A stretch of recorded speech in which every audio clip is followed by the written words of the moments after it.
Hey everybody, good afternoon.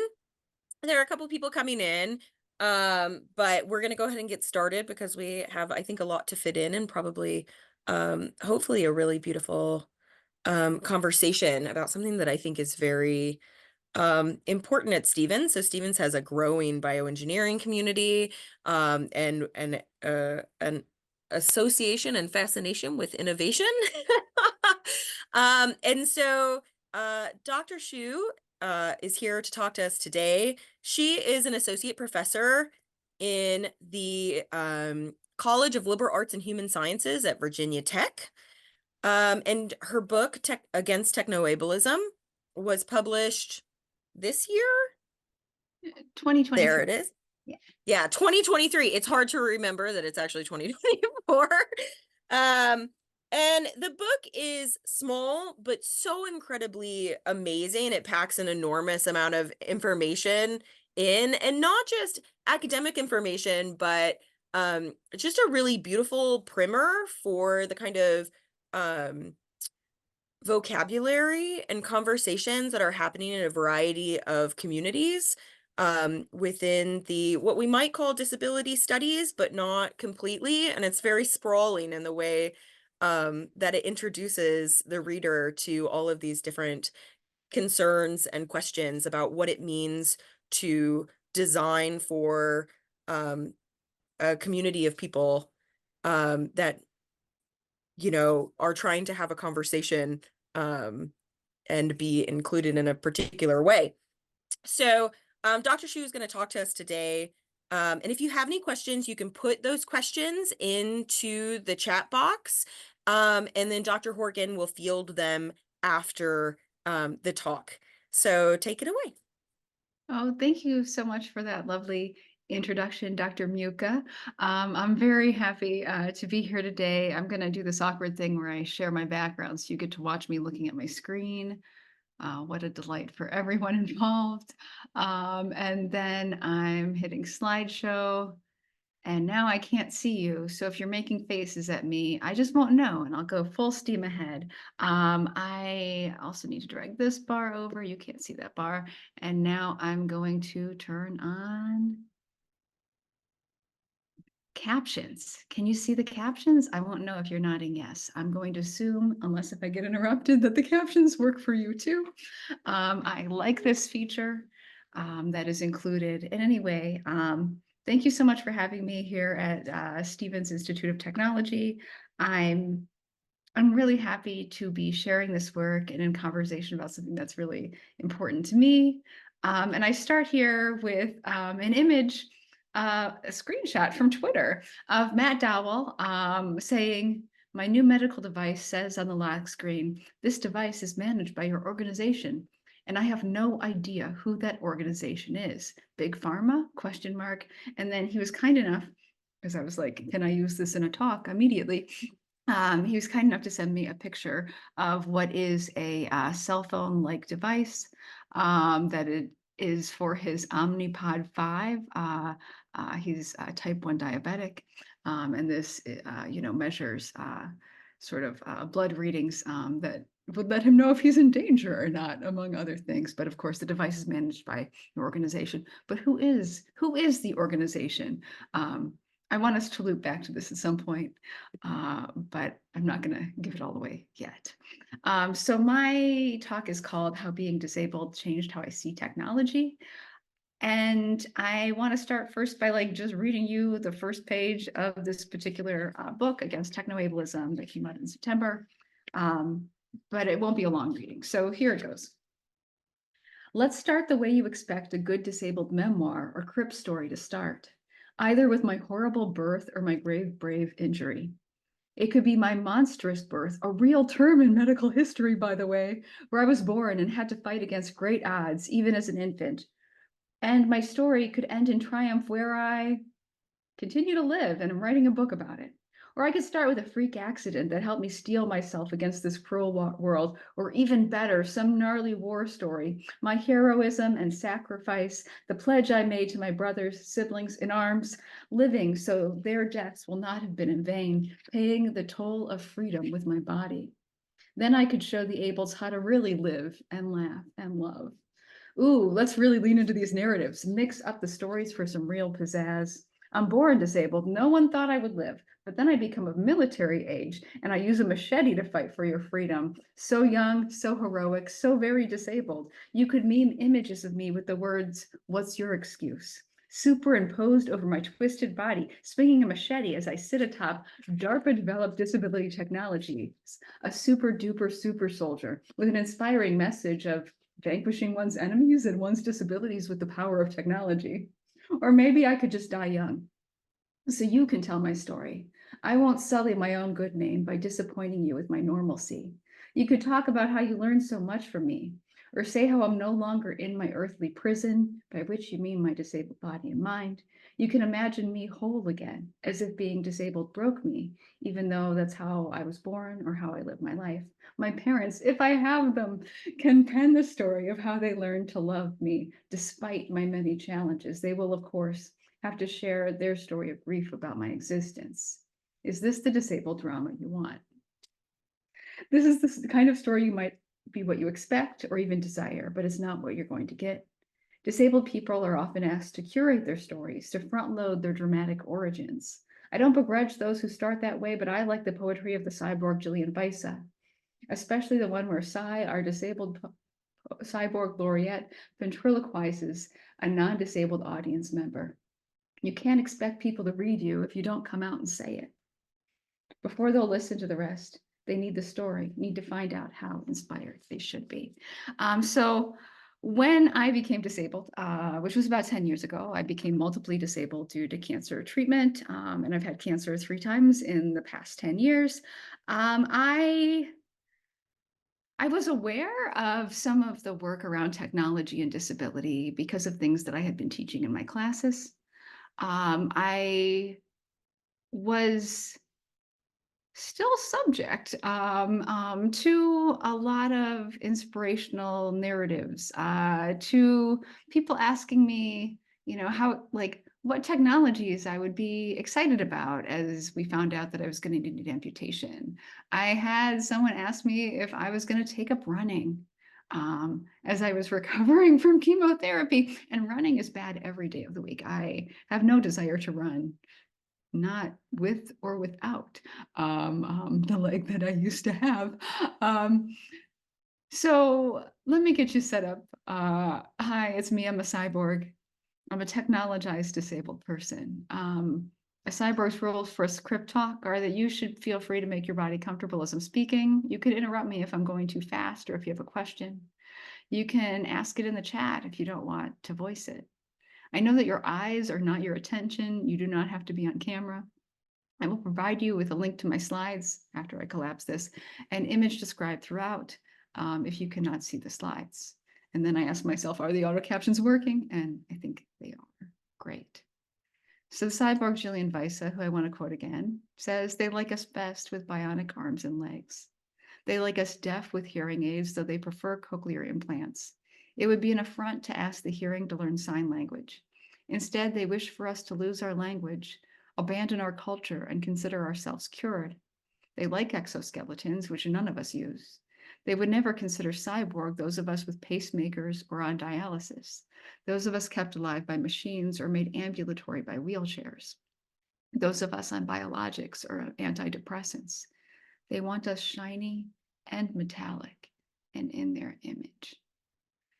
So the sort of project that I'm working on in this book, but also sort of the larger project surrounding against technoableism, is diagnosing a particular cultural phenomenon, a particular problem that I see happen rhetorically around disability over and over again by people who both want to help disabled people and believe in the power of technology. So technoableism is a phenomenon where helpers and medical professionals and engineers and basically lots of other people in society as well are supposed to be helping disabled people. Like so many of our stories about who counts as good are people who help disabled people. And often when we have experts offering this expertise about helping in technological ways, ableism gets re-emphasized through the technology, through the medical solution, through sort of the imaginings of these experts.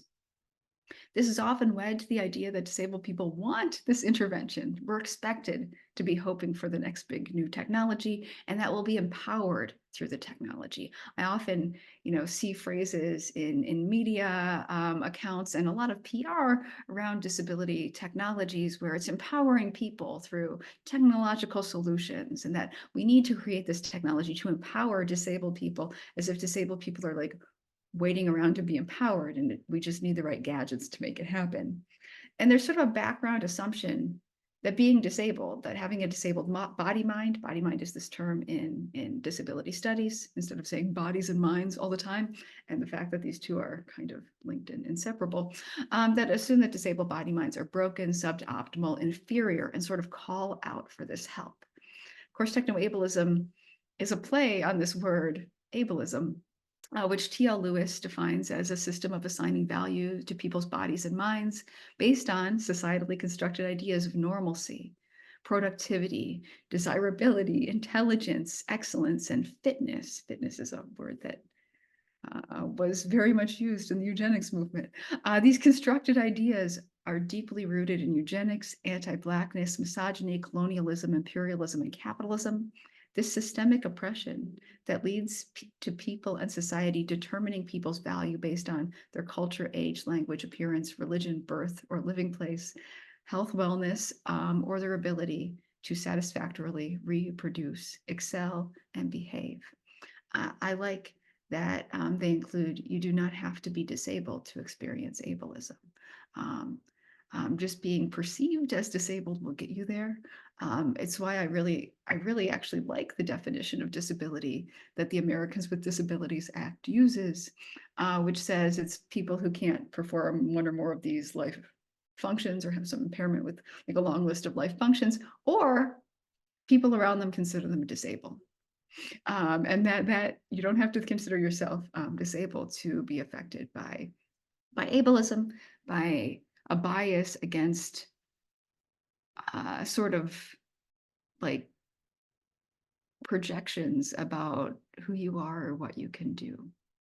Um, and in fact, there's so much in our society, and I put this to my students as the fact that we're marinated in ableism, right? It's the marinade that surrounds us. Ableism is everywhere once you know how to look for it, unfortunately. And I try to tell my students like how to find it, and I'll show you some of these things in just a minute. But I like what the bad cripple, the late Bill Peace, has to say. And it sort of like points to like what this marinade looks like. And he says it this way: your typical bipedal person exposed to a barrage of misleading news stories is led to believe all paralyzed people share one goal in life: walking. Please cue the soaring inspirational music accompanied by the brave and noble young man or woman struggling to walk, surrounded by healthcare professionals, computer scientists, and engineers who share the same ritualized ideal. The flip side of the obsession with walking is not discussed. No one wants to talk about the gritty reality people who cannot walk are forced to navigate. No one wants to think about the barriers to healthcare and appropriate adaptive technology. Disability must be placed in the larger societal, historical, political, and medical context. It requires a new way of looking at disability. So Bill Peace, in talking about the sort of ritualized ideals that are shared by many professionals, and I would say society at large, is this sort of like expectation about particular ways of movement in the case of walking, particular ideals in terms of like communication, that if people don't talk, can't produce mouth words, or if they can't talk in a way we view as intelligent, then sort of the reality of what that means for them is often not discussed. And sort of the intervention is necessary to make a person speak a particular way. We know this in the case of sort of oralism, pitted against the deaf community, where young deaf people were not given access to signed language earlier in our history, and sometimes still now, because the thought is they need to learn how to communicate orally. And not everyone can. Lip reading is really cognitively intensive. Like even if this was the goal, which it's not for lots of deaf people, like it's a lot more complicated than people realize. But this exists for like other types of disability as well. When we talk about AAC devices, they don't produce normative speech, but they produce communication. And speech is just one way of communicating, just like walking is just one way of moving through the world. Even though lots of bipedal people are led to believe that all paralyzed people, like Bill Peace, share this sort of one goal, like that if you can't walk, if you're paralyzed, like you have to be pursuing walking. To not pursue walking is considered sort of an affront to the system of value that most non-disabled people have. One of the things I try to share in order to get people to like understand where all the ableism is just to look at some common tropes about disability. The way that we understand disability culturally comes from many forces. And these are just some like buckets you can start sorting things into. They don't like apply to every single disability in the same way. These are just common ones. And I think there could be more than this. There are some very specific tropes as well. So you might know about like tropes in terms of like movie analysis, just a common like structure to a story that we see, or a common representation that happens over and over again in our cultural narratives, sometimes on movies, TV, but also like in news stories, like sort of our expectations about how we write about disability often reflect these sorts of tropes. Who we even talk to and see as experts are influenced by these tropes, right? If you think someone is faking their disability, you're not going to interview them in a serious way about their disability, right? If you think someone deserves their disability, that they're a shameful sinner, you probably won't talk to them at all. If someone's pitiable, you might talk to one of the people around them instead of them and paint that person as extra good. So there are all these sorts of tropes, but there are some very specific ones. If you are a Black blind man, people are going to assume you're great at the piano. That is a disability trope, right? And it doesn't come from nothing, right? In fact, if I ask you to name a Black blind person, people will either go Stevie Wonder or Ray Charles pretty quickly. But that means that if you're a blind Black man existing in the world, people are going to assume you're musical, whether or not you care about music at all, right? So these tropes are just sort of like, we make all of these assumptions, usually just upon seeing a person. And I illustrate these tropes often with memes, with commercials, with representations in literature. So I have sort of a roundup on your screen now. And sort of the first two that are on the left-hand upper corner. One is he asked her to prom, even in her condition, like and share equals respect, right? That you're supposed to share this image, make it viral. And what are you sharing here? What is notable about this image? It exceptionalizes disability. Is it weird for disabled people to have dates? It really shouldn't be that weird for disabled people to have dates. And can you imagine being like a young person going to prom and this is a regular news story that occurs every prom cycle, where it is news that a disabled person gets asked to prom. Usually administrators of the school and like the kids' parents are interviewed and saying how sweet the non-disabled person was to ask them to prom, and it's painted as a pity date. It's not. It's not the nice moment people think it is, right? So this is one representation. Next to it, I have a screenshot from YouTube of the I Am Autism commercial by Autism Speaks. It is, you can look it up. It is triggering for some people if you are autistic, and some people have been exposed to some of this rhetoric, but it has a very scary voice, like sort of an evil voice over that says things like, I am autism. I'll make sure you never get to eat in a restaurant comfortably again. I am autism. I claim more children than pediatric AIDS, cancer, and and diabetes combined, as if these are all similar medical diagnoses, which they're not. I am autism. I'll make sure your marriage ends in divorce, right? A long litany. And then at the end, it's like, it has happy music and it says, but I'm going to stand up against autism. So autism is personified. It's made to seem evil, like an evil force that has claimed your child. And then all of these parents and family members, not autistic people themselves, respond like how they're going to work to end autism. If you're an autistic person who like is somewhat okay with the way your mind works, right? If you're an autistic person who is getting along in the world, but even if you aren't, most autistic people like don't hate the way their minds work. Right. It is actually, a lot of barriers in society that they may find fault with, right? Educational environments that don't include them well, communication norms where we need mouth speech if someone is non-speaking, sort of dealing with different issues of sensory overwhelm. So a lot of autistic people actually talk about Autism Speaks as a hate group, and this is often given as one of the examples of the rhetoric that Autism Speaks uses to raise money in ways that actually hurt the community in the long run. Because if this is all you've ever seen of autism and your kid gets a diagnosis of autism, then it seems like the end of the world in the way it really isn't. So that's the first one trope that I have, where it's pitiable freaks. These are people you should pity, or they're so freakish and different. We need to think about some sort of remedy for them. The second is moochers and fakers. And here I have an image of, I forget what this man's name is, holding up a box of Frosted Flakes with marshmallows. It says new Frosted Flakes with marshmallows, free diabetes in every box. This is not moochers and fakers. This is shameful sinners. I am so sorry, guys. I have this out of order. And this points to like a person's complicity in their own disability.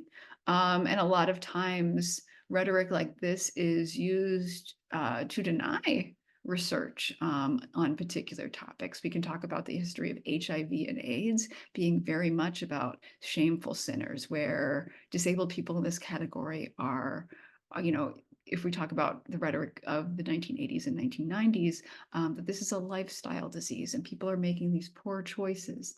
And these poor choices are sin, and therefore they don't deserve to be treated like human beings if we're talking about the HIV/AIDS epidemic.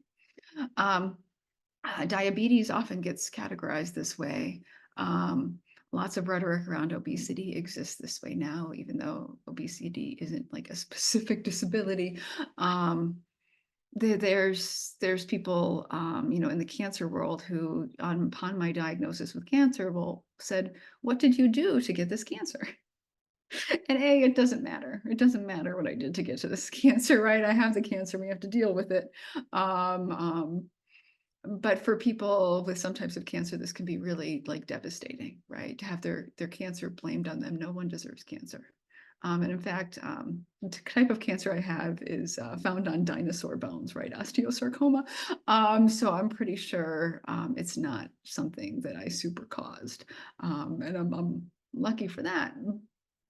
But there is also this rhetoric that suggests that people have done something to deserve the disabilities that they have. Next, we have moochers and fakers. We have the snarky Wonka meme underneath the frosted marshmallows one. And it says, "Bless your heart, trying to get disability benefits. I don't think lazy is a disability. Disabled people are often cast as lazy or not trying hard enough or using supports that they don't need." So I know a lot of people with non-apparent disabilities who, when they use disabled parking, are yelled at in public. People have been assaulted over using disability parking when they don't look disabled, as if disabled has a particular look. Um, it keeps people from getting not just disability benefits. Of course, it's really, really hard to get disability benefits, and the rate of fraud in the disability benefits world is extremely low. Plenty more people with disabilities are not getting the benefits they need than the other way around. Sort of the middle image here is two people on running blades.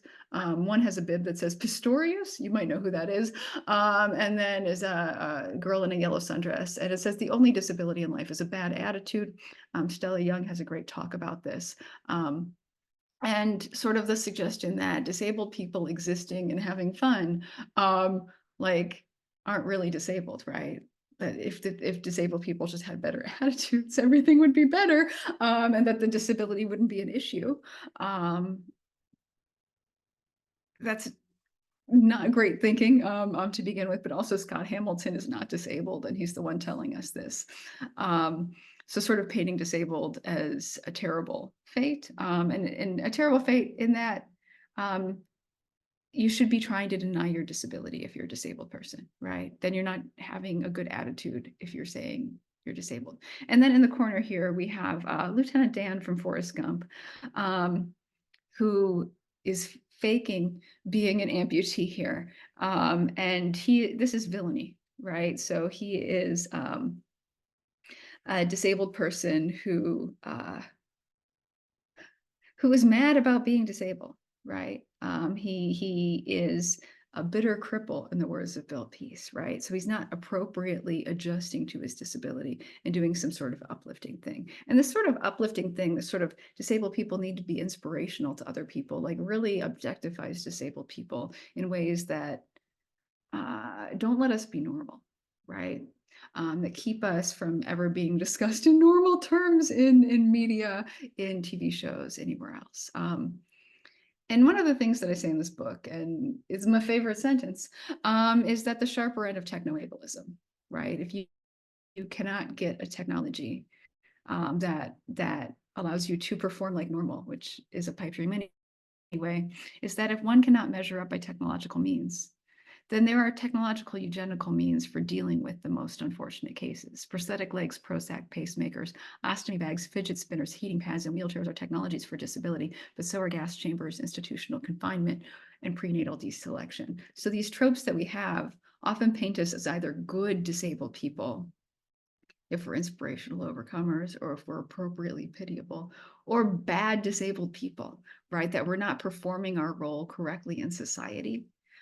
So we need to be edged out in particular ways. That if we can't conform through technological means, and a lot of us can't, then what that means for people who cannot measure up is actually quite terrible. Or what it means for types of disabilities that we read as hopeless.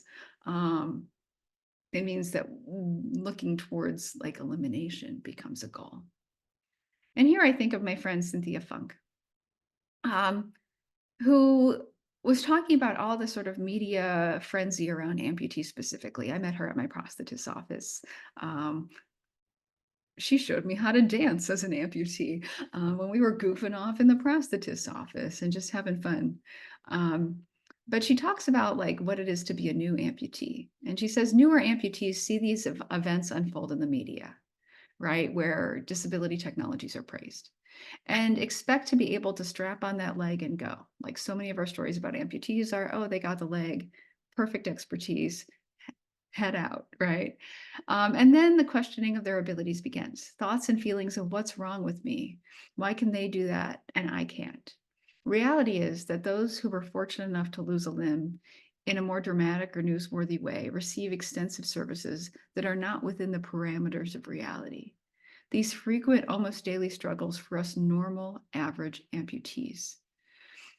We see amputees dancing away on television, running marathons, simply walking. These fortunate few are the focus of news media, the bed of roses, inspirational stories that the general public is exposed to is far from reality. Please, before you question or comment on an amputee, and I would say any person with a disability, why that person you casually run into at the grocery store or other public place isn't performing the way you would want them to, or why they aren't doing certain activities, realize that they may be living a normal, realistic existence in a media-ridden society.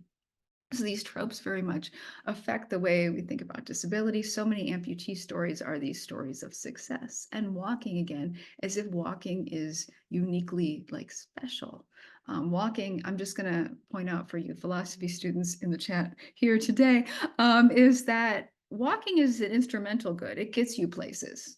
It's not an inherent good. There are other ways to get places. So it's a weird focus on walking, right? Which is instrumental rather than inherently good. We have Jen Lee Reeves talking about how prosthetics aren't a solution. Prosthetics aren't a fix. They're a tool that can be helpful sometime, right? It's not the way we've been led to believe through media. Catherine Campbell tries to reconcile her feelings about really wanting to get a prosthetic arm for her son, and her son Thaddeus saying, is it okay if I don't want a hand? Right? Because he was getting along fine and he could point to, and here he says, I can figure out how to do stuff my own way. And she talks about how he figured out how to use his arms, feet, and neck to open jars, markers, pen caps, play baseball. And he says, my brain just works different because of my hand. And I think that's a good thing. And my friends like me just the way I am. And if he started wearing a new hand, he explained, it would draw more attention to him, the kind he didn't want. I think kids would be my friend. I don't think kids would be my friend because of me. They would just want to play with my cool robot hands. So as a mother, she'd invested all of this time into 3D printed prosthetic hands for her son to say, "Hey, I'm not actually really interested in this thing that you really wanted for me," right? And in fact, there are lots of kinds of reasons that he did not want that. Rosemary Garland Thompson tells us that mechanical hands often answer the needs of a wearer, whereas cosmetic hands answer the needs of a starer. So to be visibly disabled is to be stared at in a particular way. I'm going to skip to a series of cases here. And what I want to say is what I learned upon becoming disabled about technology. As someone, I'm interested in philosophy of technology. That was my specialty area as I was coming up, and when I went to grad school to study. The sorts of ways in which we talk about disability technologies are really weird. It doesn't allow us to say that technology is sometimes ambiguous, right? That sometimes it's good, sometimes it's bad, but it's never neutral, right? The sort of lessons we get from historian of technology, Melvin J. Kranzberg. We exceptionalize disability, we make it weird. We exceptionalize technology for disability because we're already past the point of making it weird. So I want to give you a couple like recent cases if these are things that you would like to talk about some more. But being a disabled cyborg, wearing these technologies is never as straightforward, as clean, or as lovely as the media accounts have led you to believe. So what's the problem? Here's some cases. And here, think about our first slide, Matt Dowell. Who's the organization that we're even talking about that gets flashed on his screen as a cyborg? I'm going to skip this one for now. I want to talk about Second Sight. So when our parts are owned by corporations, sometimes that can go poorly. So Second Sight was this company that had retinal implants that allowed some blind users who got these implants to see light and dark and to see figures and shapes. So it wasn't restoring their vision, but it was restoring some vision that allowed them to, say, cross the street with a little more confidence or do some other tasks. And so more than 350 blind people around the world had these implants in their eyes, and the company went belly up. And the eyes stopped being supported. So some people were like literally going about their days and their retinal implant turned off. Other people's had them work, but they would be unsupported in the future because they got these retinal implants from Argus.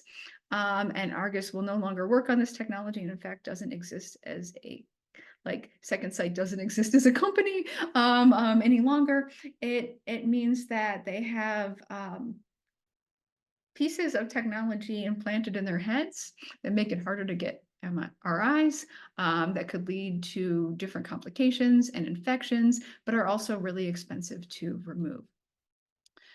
We have another example of obsolescence. This was one where a company went belly up. The case of this cochlear implant particular device that was made for lower income groups in India. So the Indian government purchased a whole bunch of these. This tech company decided that they were going to have this particular line and sell them at a lower cost. And this particular story by Michelle Friedner talks about this 8-year-old and his family that they interview. He's had the cochlear implant for the past 4 years. And his family's finding out that when it stops working, it stops working. The company has decided to put their updates elsewhere. They'll no longer service any of these devices. They no longer are making this line of devices. And if people are having problems with their devices, they need to upgrade the devices. But in fact, that's not easy to do if you bought these off of this particular Indian program where the families are extremely poor to begin with. Sort of the upgrades become impossible, and even just the surgery to switch out a cochlear implant would be impossible to afford. And of course, the Indian government isn't covering this either. And the worry for Michelle Friedner is that this program allowed people to become dependent on a single medical device, and by extension on an entire multinational corporate system whose financial goals seem to contradict companies' aims to support their clients' hearing over their lifetimes. We have the Dexcom outage of 2019, which maybe some of you heard about. These are the news stories that as a cyborg, I'm leaning in for. I don't really care about the stories that are lauding technological progress, because I know that very few of us will be able to afford the technological progress that's being made. But also I know that the technologies we have aren't being serviced or made durable, made able to maintain in the way we would want. And here we have the Dexcom outage. It's a continuous glucose monitoring technology, just like on the screen of the first slide. And it's been great. People love Dexcom. However, there was a Thanksgiving weekend in 2019 where all the Dexcom devices, the programs that are on your phone, it's a Bluetooth situation, did no longer updated. They didn't share any information. So there were a couple of very dramatic cases where people, this is Thanksgiving weekend, right? People are eating weird.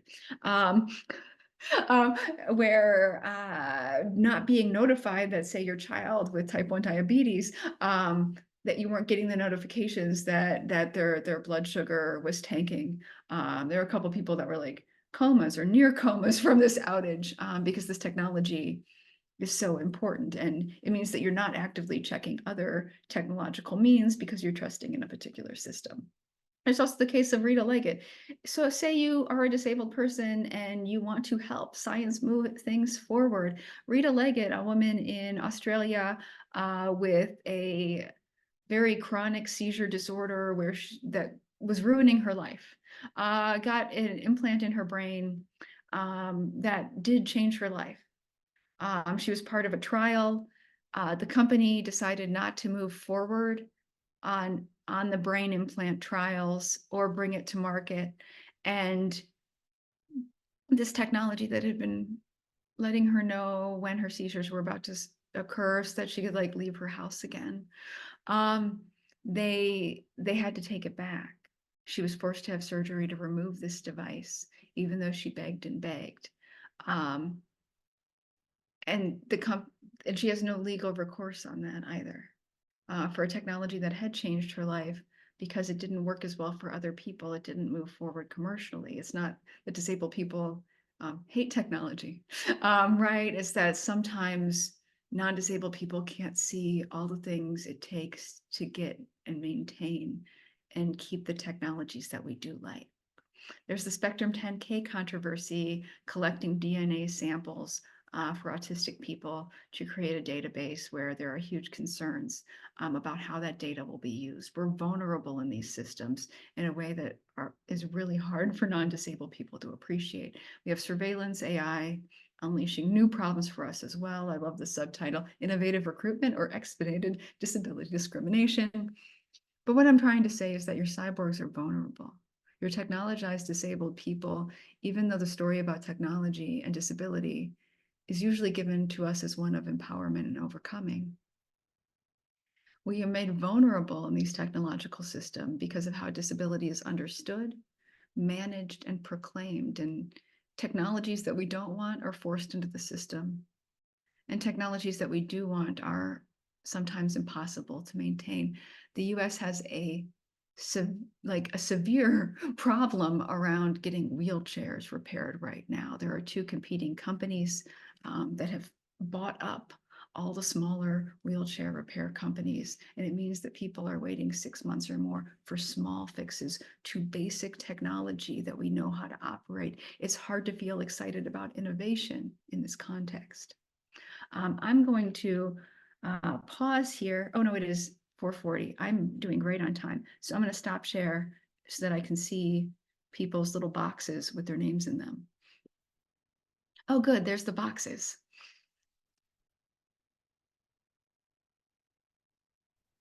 Oh, okay. So do you want people to submit questions now? Yeah, if they'd like to, they're welcome to.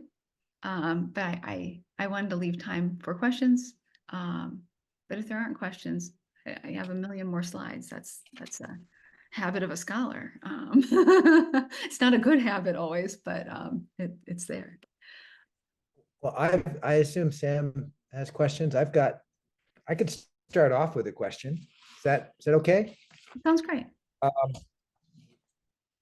So you mentioned the woman who had the brain implant. I've been following brain implant technology for a while. I find it really fascinating because it has sort of the science fiction implications, the matrix, we can become sort of superhuman.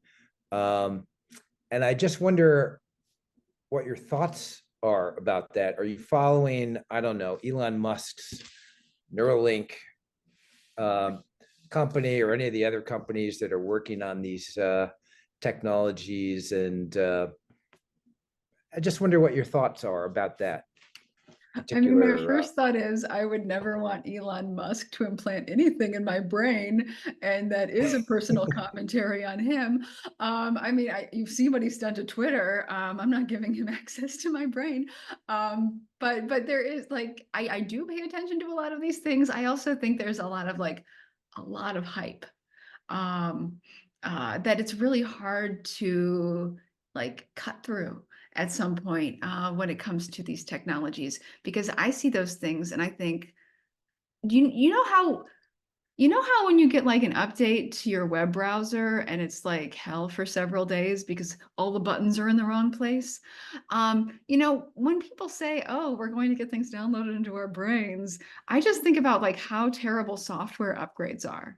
And they're terrible for different disability communities in different ways. If you are a blind person who uses screen reading software, if you're someone who like can't read for whatever reason, and using screen reading software, and you get an upgrade to a particular piece of software, say your Windows upgrades you or whatever, that can often mean that your screen reading software stops working. This is like a thing that happens a lot to blind people. It's why like I know a couple blind people who have like unnetworked computers in their homes that they bring their special drives back and forth to as if they're sacred relics, because these are the things that they don't want screwed up by software updates, which often can be dramatic and traumatic for blind people who are just trying to do regular computer things. But imagine that, but now it's in your head and you can't use the unnetworked computer in your home. You can't find that particular workaround because it's already inside of you. Yeah, I'm skeptical, even though I think some of the technology is really cool, right? I enjoy some of this research. I'm also very worried about its corporate ties. When Second Sight went belly up, right? What does that mean? Like leaving all their users in a lurch. There's some really good ideas about like if we're going to have this type of medical equipment, that there need to be long-term plans for actually maintaining it. And that's something we could talk about like on a policy level. This is one good thing that sort of the Rita Leggett case, the Second Sight case, this cochlear implant case, like what if we had like better regulations around some of these like medical technologies for disability, that the manufacturers would have to have long-term maintenance plans, and not just maintenance contracts, because we know how that's working out for wheelchair users and it's not great. Yes, Sam, I go ahead and. Yeah, I think that that was my question. So, when Second Sight went out, there were these stories of people, crossing the street when their software failed, right? I mean, truly Yeah. horrifying experiences. And the same thing actually with the development of the migraine technology that you talked about, right? So these are kind of uh technologies. I think that there's something to be said about just the terrifying nature of brain implants in general. But I wonder if you could expound on that just a little bit more and expand on what you think it would look like, and if there's a conversation in the online disability community about what it would mean to give more power to the government to kind of regulate these industries. I know some people always have concerns that if you um, constrict or constrain innovation, you'll constrict or constrain these communities. And then others obviously would love to see, as we have on other industries, a requirement to kind of follow through on some of these technologies. And so I'm just wondering what that might look like on a policy level for you, and what the conversation is in multiple communities or in the kind of wider community about the pros and cons of that requirement. Yeah. We part of it is we make disability technology weird because we've made disability weird, right? We should be thinking about these the way we think about other technologies is one of the things that I've learned in this context. Like, it's not that disability technologies are exceptional in all of this. Like, we need better privacy regulations and protections around data.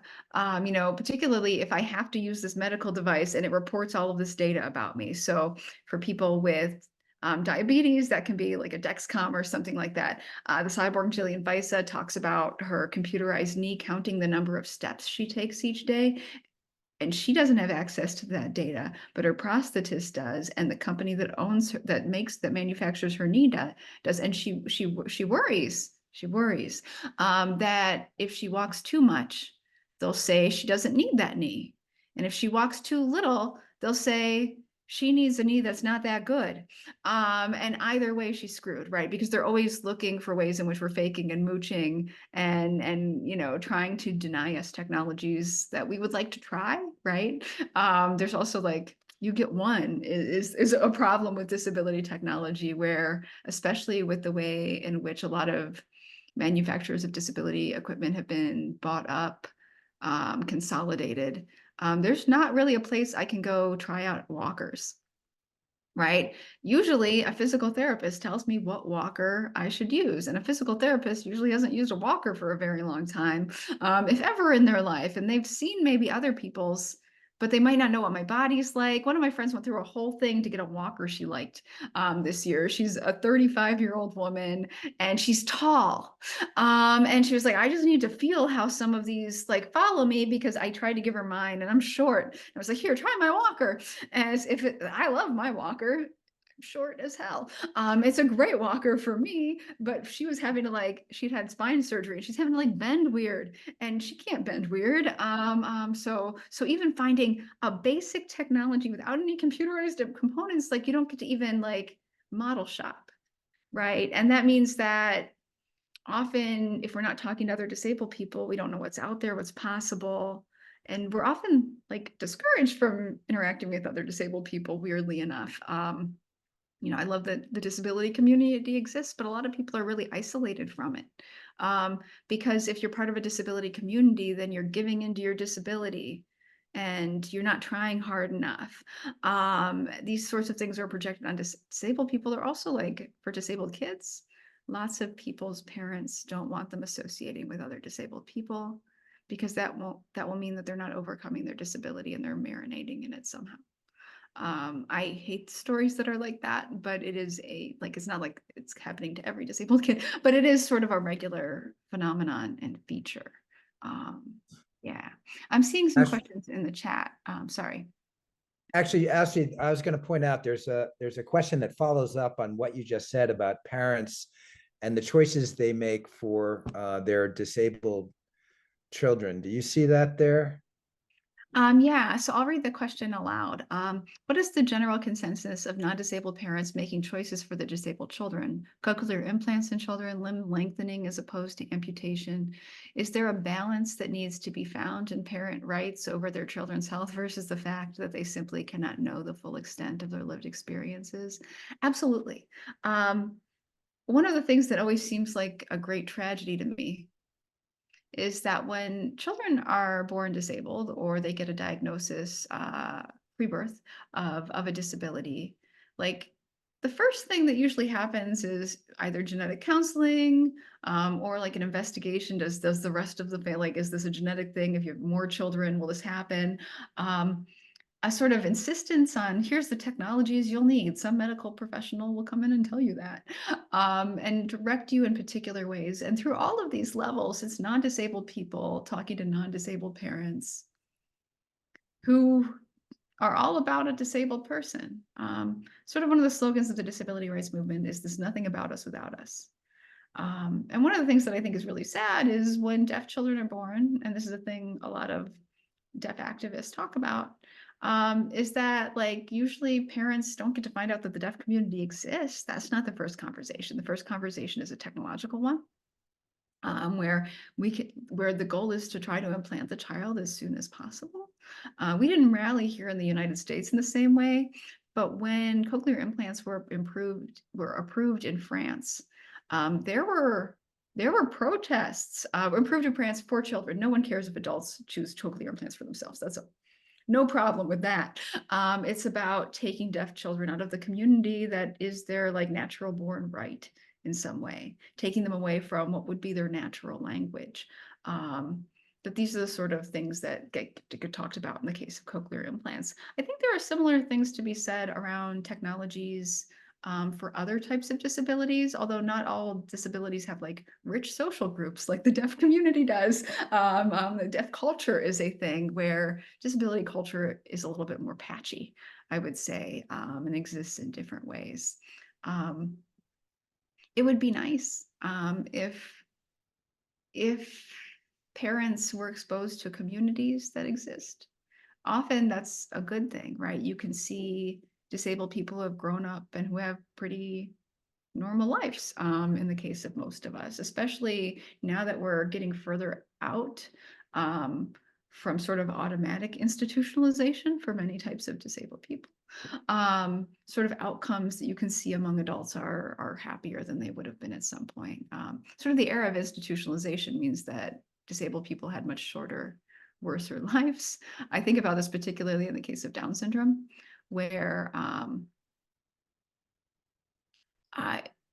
where it used to be if someone was born with Down syndrome, if you lived in the 1940s or 50s, you were told to forget that you had that child and surrender them into institutionalized care, where they would then have fairly short lives.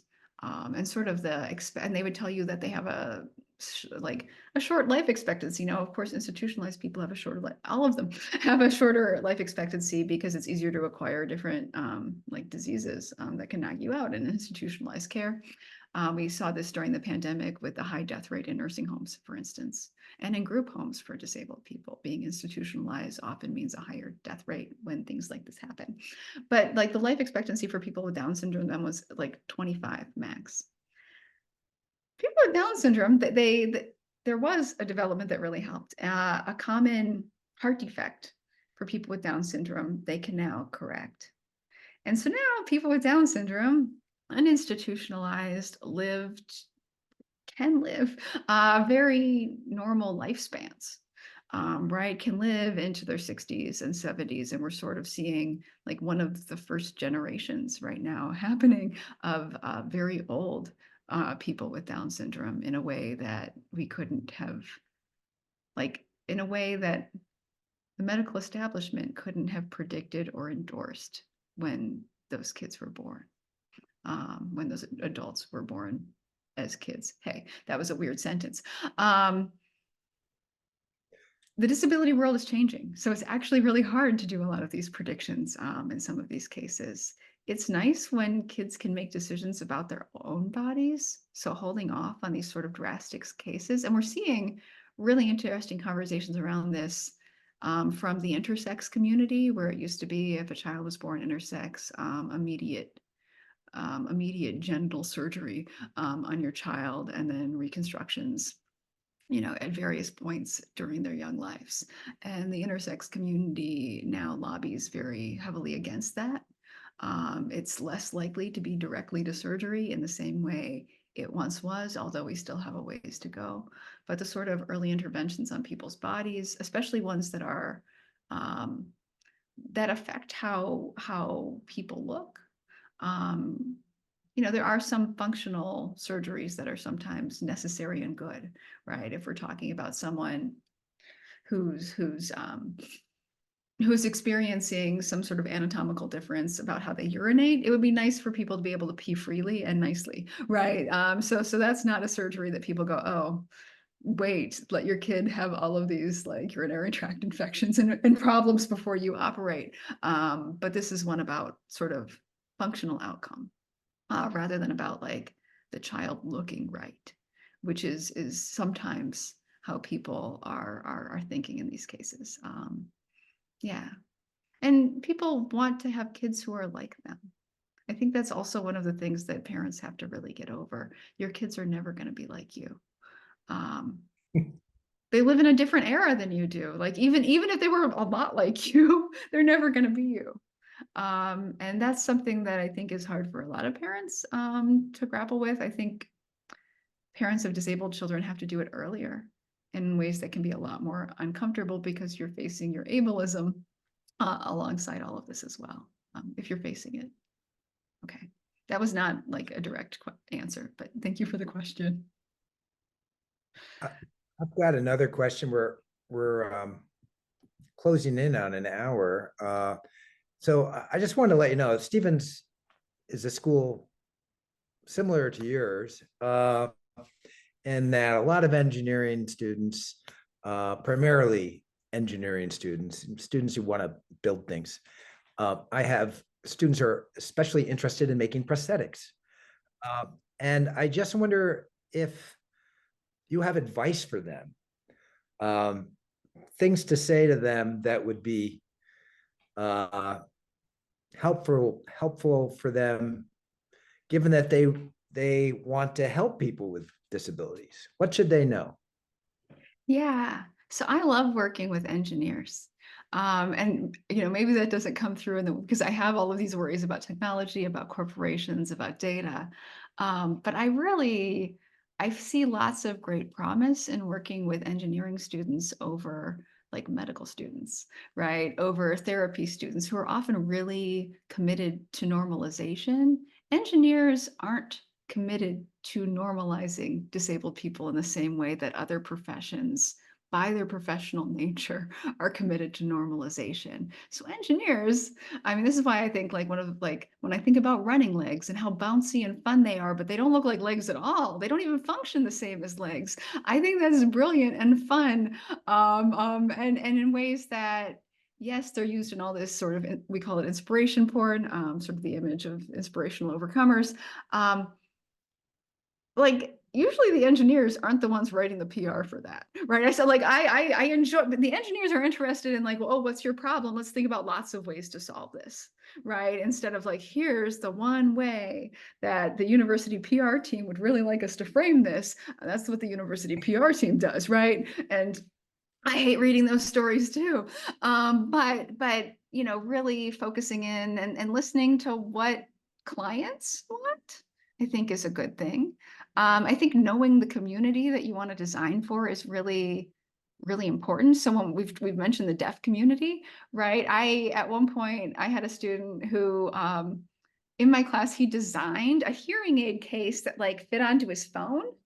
Like what he wanted was like a 3D printed thing that was going to help his life because if he wanted to take out his hearing aids, and he might if he's going to the movies because they make it all way too loud. And I like half the time when I'm Zooming, I'm not wearing my hearing aids because I can just jack up the volume and it's more comfortable that way. Like, but these are expensive little buddies. Like I paid out of pocket for this. The set of these, look at this tiny technology that has existed for a fairly long period of time. The set of these was $3,000. So I really don't want to misplace them. And I even have my case out next to me now. If I wanted to take them out, like I'm very worried about losing these things, which insurance does not cover at all. So he had thought about like the technology that he created was great. And he was sort of an industrial design student, and it was something he wanted. But like if he had told someone, oh, I don't know how to like do this, in 3D printing, like someone could have like worked with him to make that in ways that would have been affirming, right? Wouldn't have been normalizing it, so you can continue to use the hearing aids you like, but also take them out when you want to. Like I get really excited about technologies like that.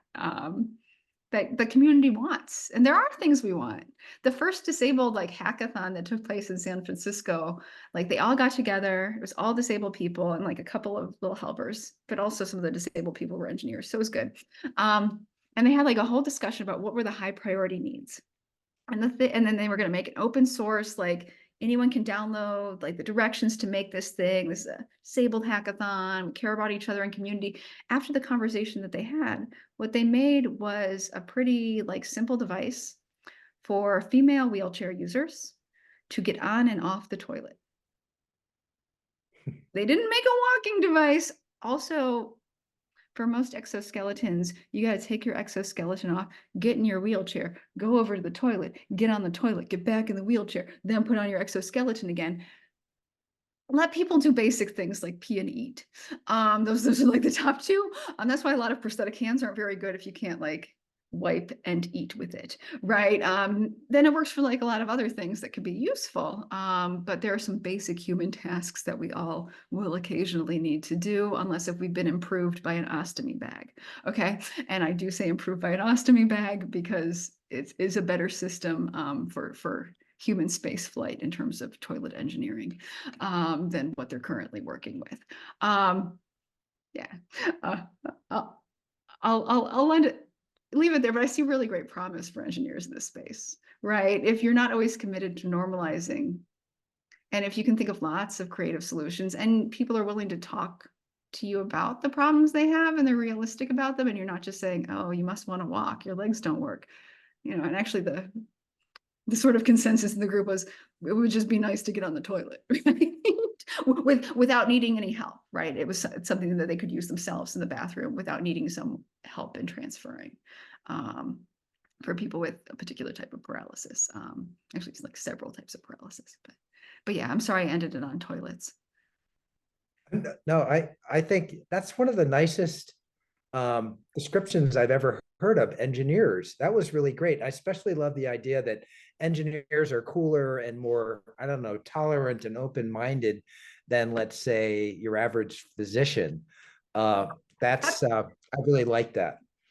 They are, though. I mean, in the world of disability, usually engineers know what they know, and they're not going to force things they don't know on you. Where sometimes I've thought about this throughout our public health crisis. Why do they keep interviewing family physicians about public health? They don't know anything about public health, but they're much more willing to talk about it in ways that mislead the public, right? Where an engineer can tell you their skill set and what they can help you with or not. And that's a breath of fresh air. All right. Well, these things usually last an hour, and we're a little bit over an hour. If anybody has any more questions, Sam or anybody else, because otherwise, I guess we could say, oh, somebody just posted something. No, it was just people saying nice things. So thank you. Yeah. I mean, thank you so much. I really appreciate it. I found that really inspiring, and I'm pretty sure my students did too.